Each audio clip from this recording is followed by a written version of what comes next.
Yeah. They lied about the capabilities of Joe Biden, tried to hoodwink the American public into adopting that, basically guilted you into supporting him, because if you did it, what kind of a human being could you possibly be? You know, we lost badly. We lost the House, we lost the Senate, we lost the presidency, and things won't change unless we change. So, you know, people have made their voices clear that they don't like the wokeism, they don't like the cancel culture, they don't like the progressive left, they don't like the far left policies. And if we, the Democratic Party, continue to say, actually, we're going to force it down your throats, you're going to like them no matter what, we will continue to lose, and Donald Trump will continue to thrive, and J.D. Vance or Marco Rubio in 4 years from now will be the next president of the United States. Who would you like to see become the next leader of your party? I'll answer the question by this way. I'll give you a headline. The contract that I have right now, the things that I'm doing, if there was a way for me to still do that and earn my money while running for president, that would be a different flag. Let me ask the biggest TV star of the four of us, five of us, and that is, sorry, Cornell, it's not you. Quickly, parenthetically, I also don't want you to exclude Sean Hannity. I think it would be a wonderful candidate for president, and either of the Cuomo brothers. I think that a lot of people share your view. For me personally, I think folks like Pete Buttigieg, or as we've talked about today, Wes Moore, who is incredibly charismatic. Pete Buttigieg has no chance. What's up, everybody? Welcome back to the channel. As you can see from that intro, we got some Piers Morgan debates, and we're debating who in the Democratic Party is going to step up to lead the Democratic Party. And there were some terrible nominations in that intro, I must suggest. Like, come on. Sean Hannity, really? Like, I'm firmly in the MAGA camp, but, like, that's a ridiculous idea, in my opinion. And, you know, we got old Harry Sisson over here talking about Pete Buttigieg. Like, I fell out laughing when he said that. Okay, so this guy's clearly uninformed. He doesn't need to be talking about politics. If he's really thinking that Pete Buttigieg can come out and be the leader of the Democratic Party, you've got another thing coming, my guy, like, seriously. But we're going to get into the debate. Before we do, I need y'all to do me a big favor and smash that like button for me. I need y'all's help, y'all. Share this video anywhere and everywhere you can. We've got to spread the message. You guys need to check out my regular videos. We talk politics. We go over the news. I show you how you're being manipulated by the corporate press, because they most definitely are manipulating the facts. They give you a little bit of facts, they sprinkle that in there with heavy opinion, and then they present that to you as the news. This is what reality is. And it's not really what reality is, folks. Reality is generally vastly different than what you are presented on TV and in the written news, by the way. But y'all do me that favor. Share this video anywhere and everywhere you can. That is the best way to help me out, and I really do need y'all's help. By the way, we need to share. We need to get the message out there about the manipulations, the lies about the corporate press, because we don't want our news skewed, folks. We need to get the facts and nothing but the facts. That's what we would like, but we don't get that, unfortunately. But without any further ado, let's get into it, y'all. Harry, you've backed pretty much every Democrat loser imaginable. Do you not, when you listen to, well, you can look bemused, but you put yourself wholeheartedly behind Joe Biden? I like Josh Shapiro and Gavin Newsom. They're all pretty. No, I'm talking about the people you now. Publicly backed, who then got completely shellacked, like Biden, Kamala Harris, and so on. I publicly backed Shapiro. Okay, but do you not, though? When I listen to Stephen A. Smith, because I don't think the old, you've got to be politically experienced stuff matters anymore. Trump's just destroyed that narrative. You don't have to. You just have to be charismatic, a good communicator, and have a good message that resonates with people. You can then get people around you that can do the political hard yards if you want to. What I liked about what he said and the passion and eloquence that he delivered it with was he completely gets the problem the Democrats have found themselves in. They've been hijacked by the woke left. And you're seeing people, even like Gavin Newsom, racing back to the centre ground because they realise that the woke progressive left arm of the party has got to be let go. Piers, I actually agree with everything you just said, and somewhat disagree on the experience. I think that when it comes to running a campaign publicly, I don't think the American people value the being a senator for X amount of years, being a House member for X amount of years, as much as they did prior to Trump's years. But I think that when it comes to doing the job, the experience does still matter if you want to be a good president. But look, if your goal with your interview with Stephen A. Smith was to make him sound like a viable candidate, I think you were very successful, Piers. Yeah. I think you're right that he sounds authentic. I think you're right that he sounds pragmatic. I think that you're right that he actually diagnoses the problems in the Democratic Party, which is, I think, as you mentioned, Gavin Newsom has correctly pointed out, we're so quick to attack people who don't 100% align with us. We're quick to attack people who are not as progressive as we want them to be, and we push them to the Republican Party into the arms of Donald Trump. So, no, I think that in modern day America, 2024, 2025, and the 2028 election, I think Stephen A. Smith could absolutely be a viable candidate. Will he win? We'll see if he runs first. Would you say, Harry, you've been de-woked? Have I been? It's a good question, Piers. I don't think I've been like de-woked. You've had a complete personality transplant. You've just it sounds like wokeism has been sucked out of you. No, Piers, I think that people like yourself and Gavin Newsom and Bill Maher and other people in the Democratic Party are right. Like, we lost badly. We lost the House, we lost the Senate, we lost the presidency, and things won't change unless we change. So, people have made their voices clear that they don't like the wokeism, they don't like the cancel culture, they don't like the progressive left, they don't like the far left policies. And if we, the Democratic Party, continue to say, actually, we're going to force it down your throats, you're going to like them no matter what, we will continue to lose, and Donald Trump will continue to thrive, and J.D. Vance or Marco Rubio in 4 years from now will be the next president of the United States. Okay, so it remains to be seen if this is going to be a grift or if this is a genuine shift in the thinking of good old Harry Sisson over here. Now, Harry Sisson has actually been the face of the woke left, the progressive left, if you will. He's been the frontier of pushing all these nonsense, ridiculous ideas. So the fact that he's shifting because, for some reason now he thinks that, the American people don't think this is popular, that all of a sudden the American people changed. My God, you were not tuned in. You were definitely not tuned in if you thought that the woke left represents the vast majority of Americans. You weren't tuned in at all, as a matter of fact. So we need to sit back and think, what is actually going on here? Did the woke left finally realize that their ideas are very unpopular with Americans, considering the outcry over the past 4 years? Especially under the Biden administration. Like, the Biden administration was just this cacophony of woke nonsense constantly, right? Like this social adherence to some weird orthodoxy, which I don't even know what the hell it is, because it's not even a orthodoxy. It's an amorphous orthodoxy, if you will, if that even makes any sense, because it's constantly shifting around, it's constantly moving. You never can pin down exactly what the woke left represents, because they don't represent anything, folks. They never did, and they never will. It's just the flavor of the week when it comes to these people, right? They don't have any moral guiding principles, right? They shun off anything Christianity or morality, if you will, and just go for what feels good. Well, that's not really how life works, is it? It's just not about what feels good now, because what feels good now may not feel good later, and you may come to realize you made a big mistake getting behind, this woke nonsense. But, getting back to discussing Stephen A. Smith, I think Stephen A. Smith, like the Democrats, are looking for somebody. They are looking out, reaching for something, and they see a little bit of common sense here in Stephen A. Smith, and they're latching on to this. That means they have nobody, folks. Stephen A. Smith is a sports commentator, for crying out loud. He does a little bit of politics, but the guy's not deep into politics like most politicians and most political pundits are.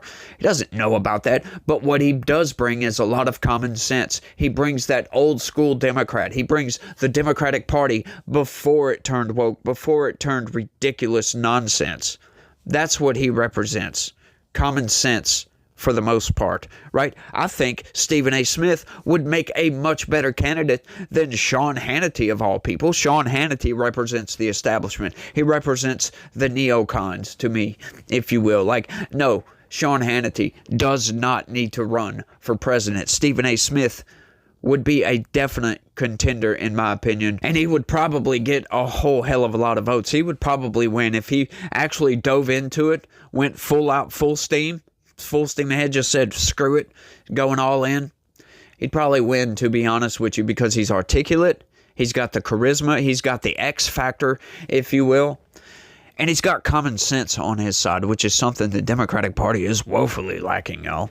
Let's keep going. Do you think the party should abandon all of the wokist stuff, or do you think it should just be realigned? Let me first say a word about Brother Stephen Anthony Smith, though. He's a highly talented brother. I love and respect his pastor. He's been there in East New York now for almost 40 years. He was a member of the Black Panther Party early in his life. And then he himself moved very much to the center, but he loves his people. I'm talking about Brother Bernard. I've been at his church on many occasions. But for me, you see, Brother Pier, that I disagree with the framework that you bring. You see, I don't think it's a bad thing to be woke about poverty. It's not a bad thing to be woke about genocide in Gaza. It's not a bad thing to be woke about the organized greed of the 1%. Those are issues of moral and spiritual substance. So it's not just about popularity. There's got to be some integrity here. It's not just about political expediency. The vast majority of Germans were for Hitler. So what? They were still wrong. They were still immoral. Where does truth come in? Where does truth and integrity come in here? This is not just a matter of what kind of Machiavellian politics you can come up with. Well, okay, but let me challenge you. If you understand, if you understand by woke, dogmatism of the left, then I'm against dogmatism of any sort. But if you understand woke, people who are concerned about poor people and working people and colonized people and hated people, despised people, if you're going to hate on trans and hate on gay people and downplay what's happening in Gaza with precious Palestinians, then sleepwalking is not a good thing, brother. Okay, let me challenge you. I'm just sorry. I've got to disagree with a lot of that right there. Like, okay, blind adherence to this social orthodoxy, amorphous blob that keeps shifting around and we never can pin down exactly what it is. That's not good, this blind adherence to these social norms, whatever they're supposed to be, right? No, I'm sorry. It's not okay to be woke about what's going on in Gaza, right? Because woke is just blindly adhering to whatever the crowd thinks, for goodness sakes.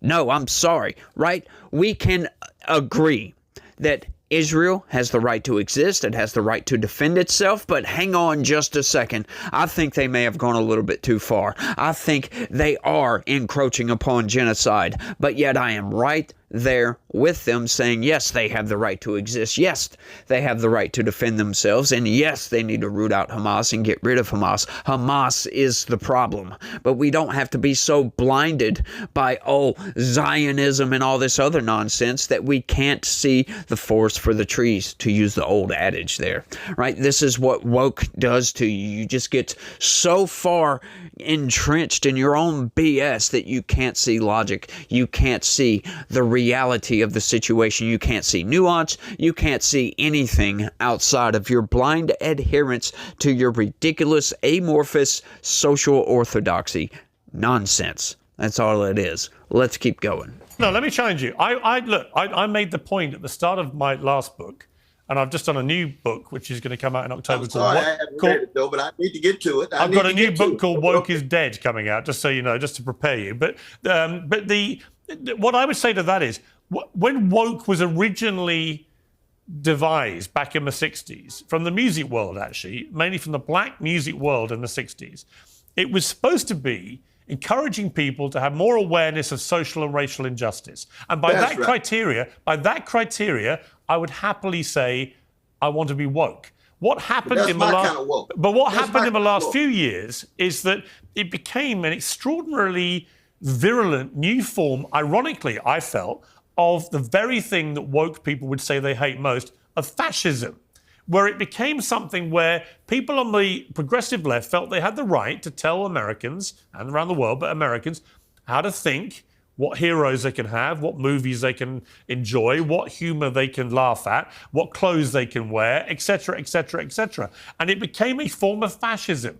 And this cancel culture mentality became utterly brutal and unforgiving and completely, in my view, un-American. And I would ask you, you mentioned there that people hate trans. I don't think it's ever been about people hating trans. Well, no, I'm going to ask you, I'm going to ask you a question. Do you think it was fair that biological males were allowed to compete in women's sport.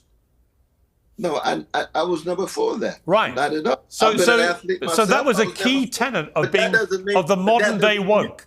But one can still have a deep love of trans. Yeah, that's and fine. Make sure there's fair competition. That's fine. That's all. No, that's but fine. I heard a lot of demonizing. But That- look at the demonizing of Palestinians, brother. One of the reasons why we can't talk about genocide is anti-Palestinian racism is so thick that all those deaths and all those babies don't mean nothing to people. They don't count. That ain't nothing but racism, brother. Let's just be honest I have about no it. problem. I have no problem, Cornell, people talking up for the Palestinian people in the way that you just have. I would quibble with the word genocide, and I have done. I don't think it's a genocide what's happened. However, Just massive crime against however, I Massive do. crime Hang against on, humanity. Cornell. Massive I do think way too many innocent people, women and children in Gaza, have died, and this has to stop. Right. So I completely concede that point. Okay. But I would also say that when I have guests on who refuse to condemn Hamas, refuse to condemn October the 7th, and that happens a lot,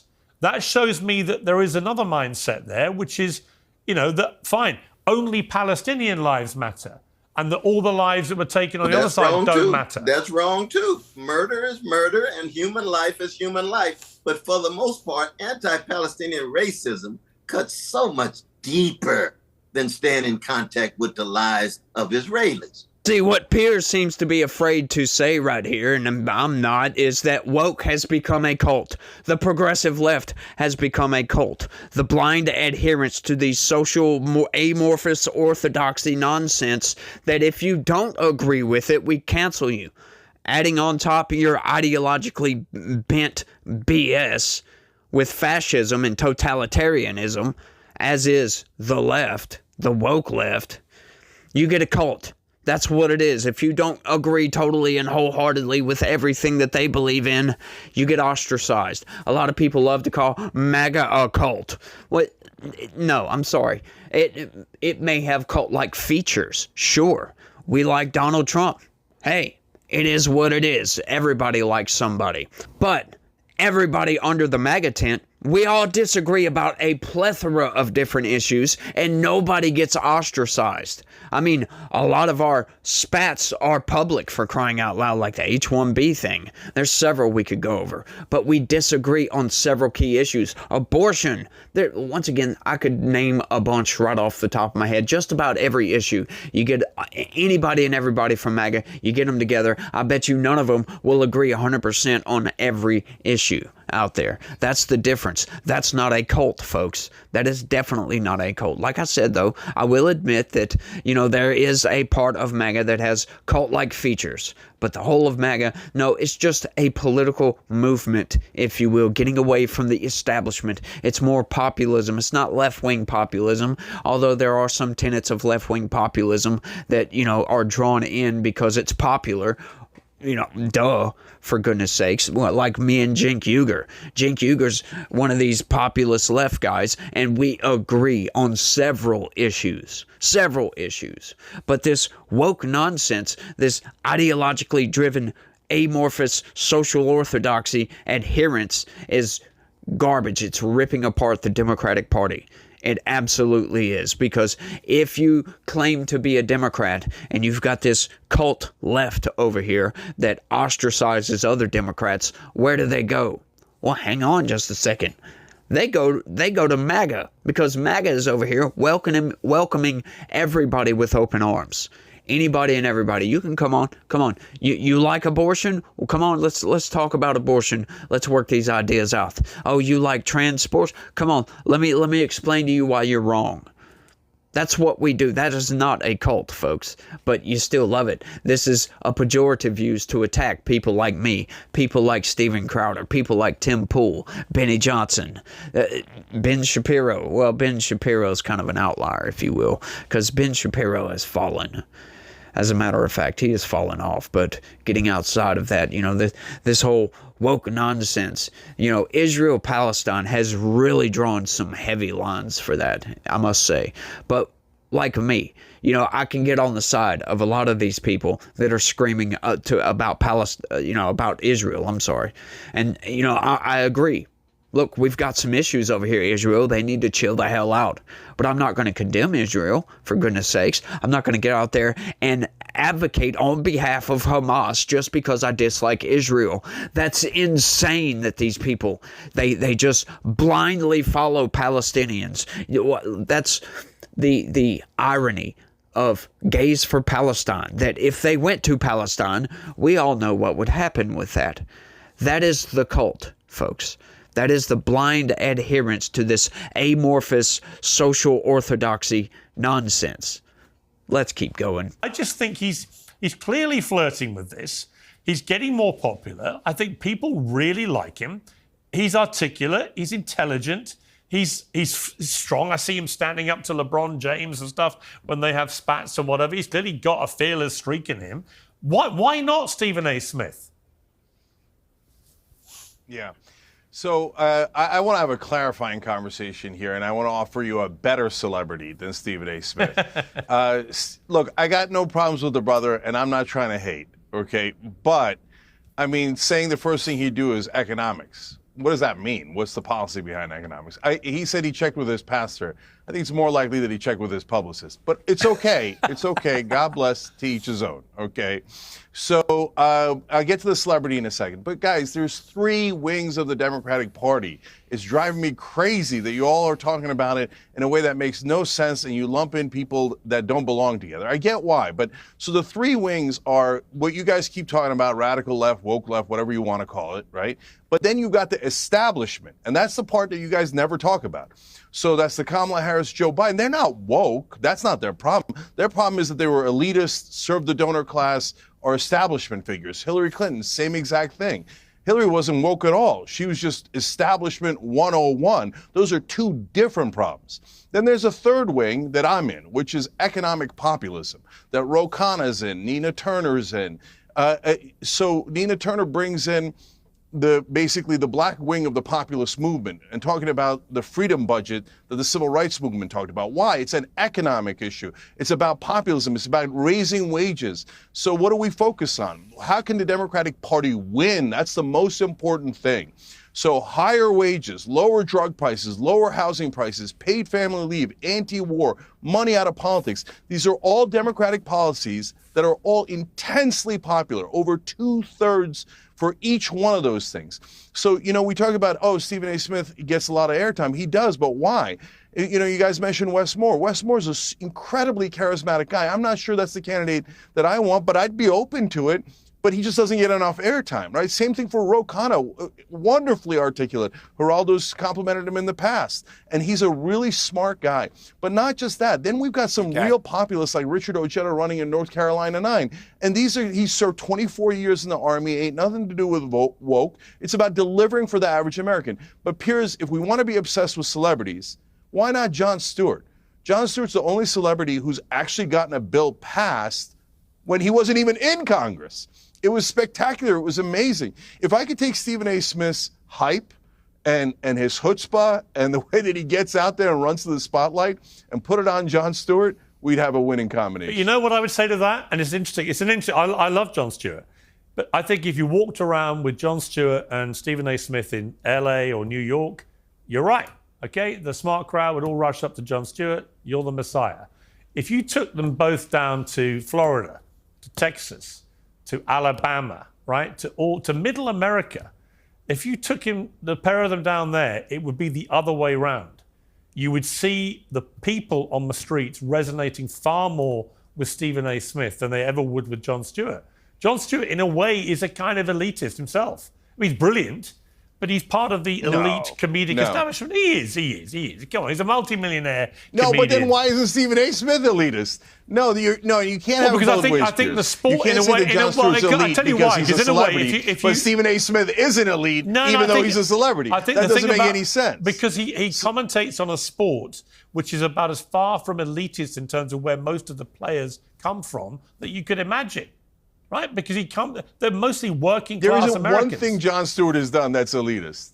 There isn't one thing. No, I think by definition, if you're part of wonderful people, I would say if you're part of the New York, elite comedic TV set, you are by definition part of the media establishment. Let's put it like that. How is Stephen A. Smith not part of the TV set? I mean, the man is glued to the TV. And why are we having a conversation between Stephen A. Smith and Jon Stewart? Because I think they're very different. You know what? Let me ask the biggest TV. Let me ask the biggest TV star. Let me ask the biggest TV star of the four of us, of five of us, and that is, sorry, Cornell, it's not you. Okay, so the most part, I agree totally with Cenk Uygur on this one, but he's a little bit wrong, right? Now, Jon Stewart and Stephen A. Smith, they are both of the elite class, but they are not elitists, if you will. And I know let's break that down right quick, because they don't come off as being elite. They come off as somebody that you could just pluck anybody from anywhere in America and plop them down, and they could have a conversation about just about anything. With Jon Stewart or Stephen A. Smith, they're not going to turn their nose up at these people. They're going to sit down and they're going to work these ideas out. I would love to see a primary with Jon Stewart and Stephen A. Smith going head to head, and maybe we end up with a ticket with both of them on that ticket. That would be great for the Democratic Party. That would be a real contender, and I think they would destroy anybody the Republicans could put up. That team right there, I think, would absolutely demolish like J.D. Vance, Marco Rubio, just about anybody in the Republican Party. It would be a pretty good show, right? But I still think that Stephen A. Smith and Jon Stewart running together would demolish Republicans. Outright, just blatantly. It might even get my vote. You never know. I have no idea. I'd have to look more into their policies to see where they lie. But the thing is their arguments make sense. Their arguments are filled with common sense and logic and base down-to-earthness, if you will, if that's even a thing. I know that's a thing, but, I love to say if that's even a thing, because, what we get from Democrats currently is these people, you put up whatever corporate robot from the establishment, because the Democratic Party is run by the establishment, and they're all freaking losers. Anytime they hear Donald Trump's name, they immediately barf all over themselves, take a dump on the floor, roll around in it, and then get back up and just continue like nothing happened. And we look at these people like, what did they just do? That was like a psychotic break for 5 or 10 seconds. Anytime these people are just so deranged with Donald Trump, they can't seem to help themselves. And they need to excise that from the Democratic Party before we can move forward, folks. They have got to excise their Trump derangement syndrome before they can move forward with anything. That is a major hindrance to the Democratic Party. Anytime Donald Trump does anything, right? Check this out. Like this morning, I was reading all the news, and hang on, Donald Trump just got India and Pakistan to sign a ceasefire agreement. So I'm like, hey, that happened early this morning, right? Late last night in India. So that was really early this morning, Saturday. I go to MSNBC. I start scrolling through their videos. Nothing whatsoever. Nothing at all. That's really, really big news. We've got 2 nuclear powers fighting. Could lead to World War III. And they signed a ceasefire agreement, and MSNBC refuses to cover it. Now, I'm sure on their live program they mentioned it, fleeting, blah, blah, blah, whatever. Right? You go to CNN, and all their videos they've posted today, one video talking about it. One stinking video. Once again, this should be big news. MAGA's in an uproar over this. I mean, it's great. Once again, these people cannot compliment Donald Trump on anything unless it's an insult compliment. And I know what you might be thinking. What the hell is that? That is something like, well, at least we can say Donald Trump is keeping his promises, and he told everybody he was going to come in and be an authoritarian, and that's exactly what he's doing. He's defying Supreme Court orders. At least he said, the truth. It's like these people are just ridiculous. Just outright, blatantly ridiculous. But I think, once again, getting back to it, Stephen A. Smith and Jon Stewart, they could lead the Democratic Party. And that's terrible, folks, when they don't even have anybody that's actually a Democratic politician that they could point to. I mean, Harry Sisson points to Pete Buttigieg. I mean, that tells you everything you need to know about where the Democratic Party currently is. Let's keep going. As always, it can be the way Trump goes about it more than what he's actually doing. I mean, Harry, look, there's a lot of names being thrown around here. You represent the young wing of the Democrat Party. Who would you like to see become the next leader of your party? I think there are so many talented people in the Democratic Party right But now. who gets your juices flowing, honestly? I mean, who actually exercises you to think, yeah, that's the one. That's the Bill Clinton that can energize us. That's the Barack Obama. Because they're the two Democrat leaders in my adult life where I've really felt, wow, those two. And I thought they were both rock stars. I don't see a rock star out there. And in fact, the nearest thing I've seen to it is Stephen A. Smith, genuinely. And I think that a lot of people share your view. For me personally, I think folks like Pete Buttigieg, or as we've talked about today, Wes Moore, who is incredibly charismatic. Pete Buttigieg has no chance. No chance. You really think so? No. I think Pete Buttigieg is incredibly smart. I think he's really articulate. I think he portrays himself really well. People are never going to vote for him to be president of the United States. I don't see why not. I mean, he has served. He doesn't have enough charisma. Military. You've got to burst. I think Pete Buttigieg. To win these days, you've got to be charismatic. You've got to have something about you which can carry people with you. I don't see that in Pete Buttigieg at all. I think that his ability to go into Republican spaces like Fox News so consistently and make the case for the Democratic Party is so impressive. There's not really many people in the Democratic Party doing that right now. I think that strategy in and of itself can kind of peel some people who might be Biden-Trump voters or typically a little bit more conservative. Got his hand up. This guy totally unrealistic. Totally unrealistic, Pete Buttigieg. This is something you have to ask yourself. Does Harry Sisson even pay attention to politics at all? Does he have any sort of judgment skills where he can judge somebody's character? Because, hang on just a second, Pete Buttigieg is another corporate robot. He is just one of these robots that will get up there and regurgitate Democratic talking points. Oh, well, Trump is bad and Democrats are good. End of story. That's it. That's what Pete Buttigieg is. Pete Buttigieg is a failure. Look at the Biden administration, for crying out loud. He was put in charge of transportation in this country. And while we were under a supply chain crisis, Pete Buttigieg was on paternity leave, of all places to be. That's absurd. I'm sorry. This dude is a robot. But let's keep going because, yeah, Piers Morgan touches upon a sensitive issue when it comes to Harry Sisson. About that. All right, now, Harry, I can't let you go without asking you something. It's a little delicate, but you were quite vocal about Trump.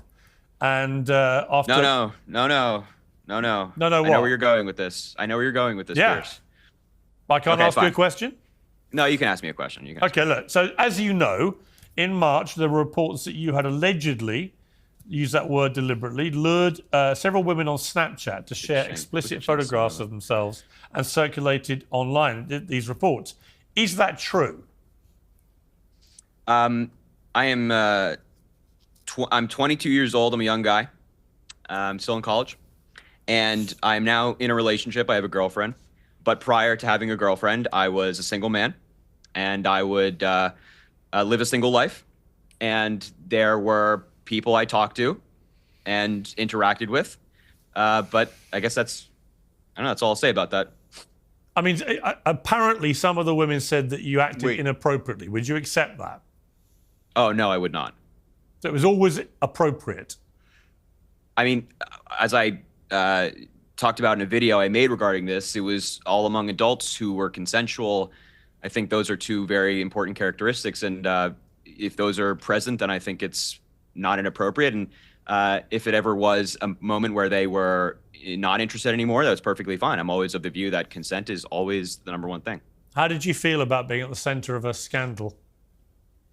I think at my age, being really young, having like sensitive things like that on the internet is hard. It's a weird thing. It's also hard to like talk to anybody about because it's, not many people my age can relate to this and being like, oh yeah, I remember when I had my first Snapchat scandal. So it was a little isolating, but I think I've learned a lot from that. And I think that, I really try to take negative things that happen and look at the good in them and learn from them and grow from them.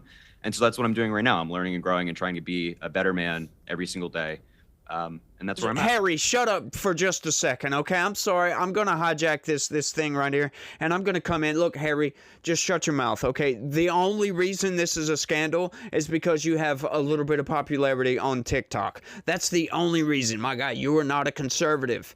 If you were a conservative, this would be a scandal. You're a young man. You most certainly have the right to swoon young females and try to get them into bed. There's nothing wrong with that as far as your ideology is concerned. I would have a problem with that. Yes, you should probably wait till marriage. Most conservatives do that, but you're not a conservative. So what are you apologizing for? You shouldn't be apologizing for anything. This is totally fine as far as your ideology is concerned. You're not a Christian. You're none of these things. You're atheist, for goodness sakes.